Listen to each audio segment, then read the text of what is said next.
আসসালামু আলাইকুম ওয়া রাহমাতুল্লাহি ওয়া বারাকাতুহু। বিসমিল্লাহ ওয়াসসালাতু ওয়াসসালামু আলা রাসূলিল্লাহ ওয়া আলা আলিহি ওয়া সাহবিহি ওয়া মাওয়ালা, আম্মা বাদ। আমাদের জীবনে কত বিপদ না ঘটে, চলতে ফিরতে, কাজে কর্মে, ব্যবসা বাণিজ্যে, চাকরি বাকরিতে, বাসা বাড়িতে, রাস্তাঘাটে এবং আমাদের সমাজে, রাষ্ট্রে কত ধরনের বিপদ ঘটে। আপনি আপনার নিজের বাসায়ও বিপদে পড়তে পারেন, বাসার বাইরেও বিপদে পড়তে পারেন, আমাদের সন্তানরা বিপদে পড়তে পারে। আমরা ভেরি রিসেন্টলি দেখেছি কত বড় ধরনের বিপদ হয়েছে। কিন্তু এই সকল বিপদ থেকে বাঁচার উপায় কি? আসলে বাঁচার একমাত্র উপায় হচ্ছে মহান আল্লাহ সুবহানাহু ওয়া তাআলার কাছে ধরনা ধরা। আর রাসূল ইসলাম এই প্রসঙ্গে আমাদেরকে জানিয়ে দিয়েছেন এমন একটি দোয়া, যে দোয়াটি পড়লে আল্লাহ তাআলা আমাদের বিপদ আপদগুলো সব দূর করে দেবেন। আসমা বিনত উমাইস রাদিয়াল্লাহু তাআলা আনহা তিনি বলছেন, রাসূল ইসলাম আমাকে বললেন, আলা উআল্লিমুকি কালিমাতিন তাকুলিহিন্না ইনদাল কারবি আও ফিল কারবি, আমি কি আপনাকে এমন কিছু কথা শিখিয়ে দেব, যখন আপনার বিপদ ঘটবে বা বিপদের কোনো আশঙ্কা দেখবেন, তখন আপনি এটা পড়বেন এবং আল্লাহ তাআলা বিপদ দূর করে দেবেন? তিনি বলেন হ্যাঁ। তখন রাসূল ইসলাম তাকে যেই দোয়াটি শিখিয়ে দিয়েছেন, সেই দোয়াটি হলো এটি, আল্লাহু আল্লাহু রাব্বি লা উশরিকু বিহি শাইআ।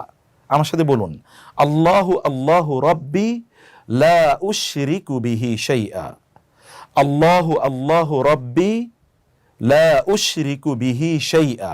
এই হাদিসটি নাসিরউদ্দিন আলবানী রাহিমাহুল্লাহ আস-সিলসিলা আস-সহিহা এর মধ্যে সহিহ বলে উল্লেখ করেছেন। এছাড়াও আপনি হাদিসটি পাবেন আবু দাউদে, সুনানে আবি দাউদে এবং সুনানে নাসাই সহ অনেক হাদিস গ্রন্থে এই হাদিসটি আছে।